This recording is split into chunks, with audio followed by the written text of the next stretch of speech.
House of Representatives, I offer our profound gratitude and appreciation for your warm reception. The head of service may recall that the President, on the 17th of January 2019, signed into law the Discrimination Against Persons with Disabilities Prohibitions Act 2018. After 9 years of relentless advocacies by disability rights groups and activists, the Act, which is in force, provides for the full integration of persons with disabilities into the society, establishes the National Commission for Persons with Disabilities, and vests in the Commission the responsibilities for their education, healthcare, social, economic, and civil rights. It is in line with the above that the House of Representatives, at its sitting of Thursday, the 3rd of December 2020, inaugurated the Standing Committee on Disabilities.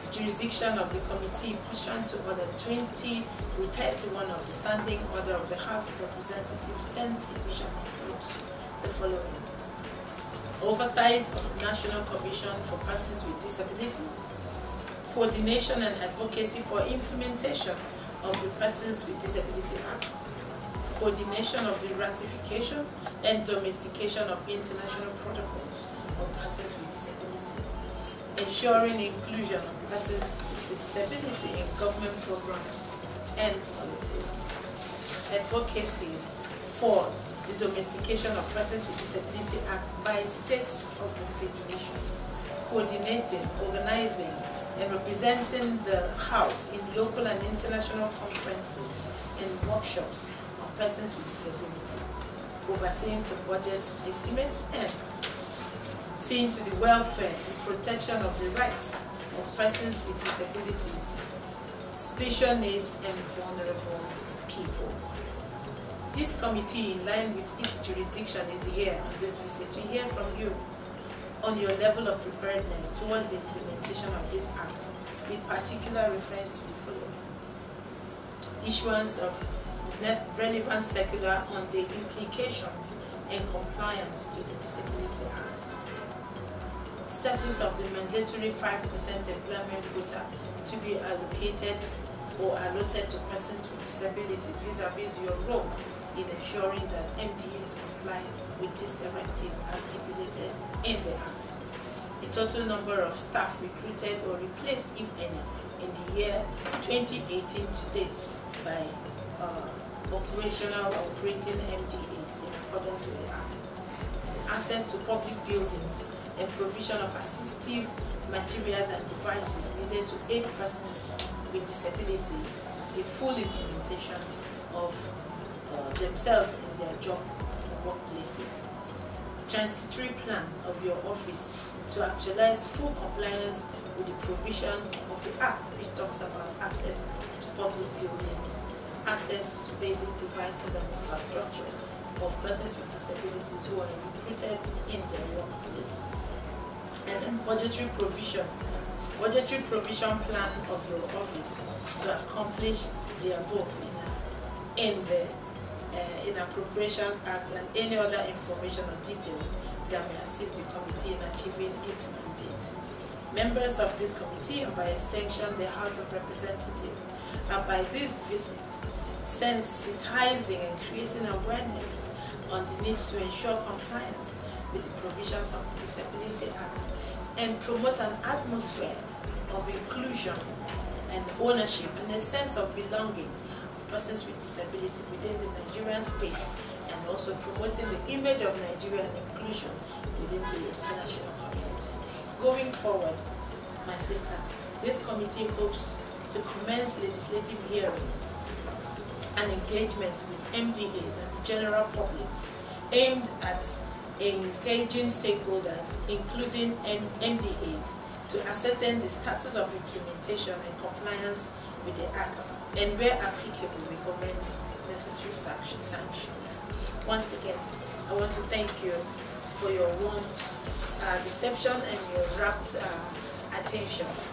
I want to personally once again appreciate your person, I haven't been to your office since you are still in this exalted office, but I'd like to commend your efforts at interpreting and ensuring compliance.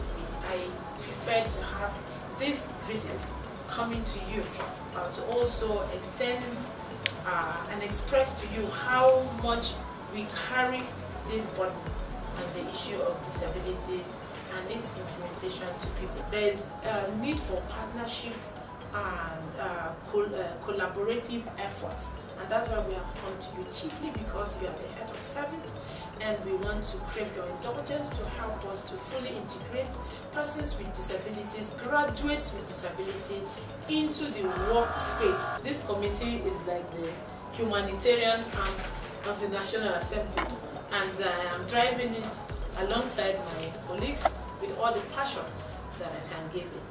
And I'm glad that you're a woman and a mother as well. I'm thinking out of the box, because what you just directed to us was thinking out of the box. Fortunately, I was a retired permanent secretary in Lagos State. So, and I know what you are going through. The idea of establishing DEX officers in all the MPs is commendable. I thank you very much. Members of the committee, thank you so much for coming this afternoon. I want to say that we share your passion for the disabled in the service. We have actually started a lot of work to ensure that we give the people with disabilities their rightful position. We don't want them to be looked down on. There are our brothers and sisters. I don't think there's any family that doesn't have somebody that has some form of disabilities. And just as we look after them in the homestead, we must look after them also in the offices. Not pity them, but ensure that they are able to contribute their own quota to the development of our country and Nigeria. I just want to mention some of the things that we are doing in the Office of the Head of Service that is in line with the recommendations and responsibilities in the Act that was just passed recently, sometime in 2019, really 25th of January 2019. The Office of the Head of Service of the Federation has established a desk, a disability desk also, in one of our departments. The department is called the Occupational Health, Safety and Environment Department, and that desk is specifically for persons living with disabilities. So we look after them, we ensure that even when they're employed, their career, when they have any issues with their offices or whatever it is, that desk is ready to assist them, and that's the director in charge of that department. Also, that department has commenced a lot of work. The first thing they did was to do a baseline survey to determine the number of persons with disabilities in the federal public service across all MDAs. And it's important for us to have this data at hand so that when we are planning for them, we are planning with numbers. So in planning for them, we have the baseline data that we need. And also, the government, through the Office of the Head of Service, is also determined to give more opportunities to these people, even with disabilities, in the area of recruitment. Like you said, you wanted to find out what we are doing. You recall that the public service rules were revised and approved by FEC recently, and we have put the 5% of all recruitment in that public service unit, and we are going to monitor to ensure that this is adhered to. Also, we sent out a circular to all MDAs to restructure the entrance into their offices. to make sure that people on wheelchair can easily come in. And most offices have constructed ramps at the entrance of the offices so that wheelchairs can come in effectively. We also do not discriminate when we're looking for. I recall that recently we were able to select some officers that were going to train, and among the officers we selected were a few of them that had disabilities, and they're doing well in the program. Also, there was a promotion exam that we had, and we had also a candidate that had, I think the candidate was actually vying for the position of permanent secretary, and we gave him all the assistance that we could give.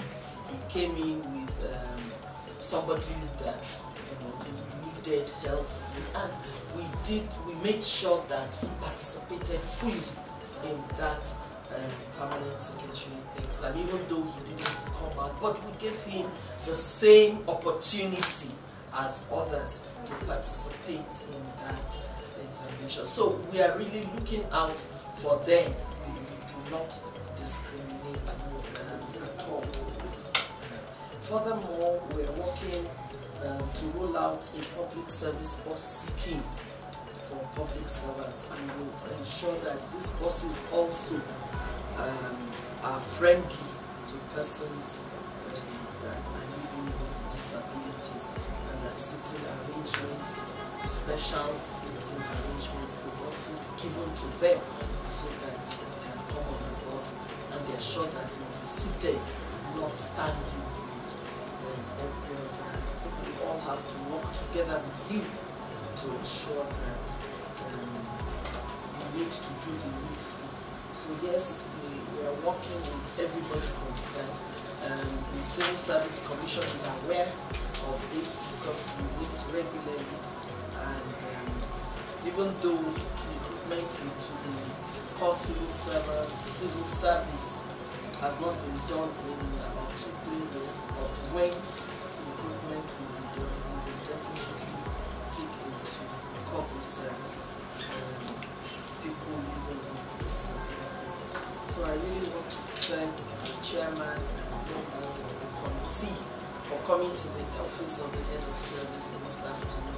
We really appreciate this visit. Very much for coming, Madam and SARS.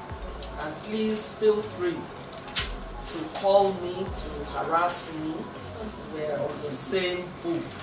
I'm offering myself to being your ambassador of the Federal Public Service.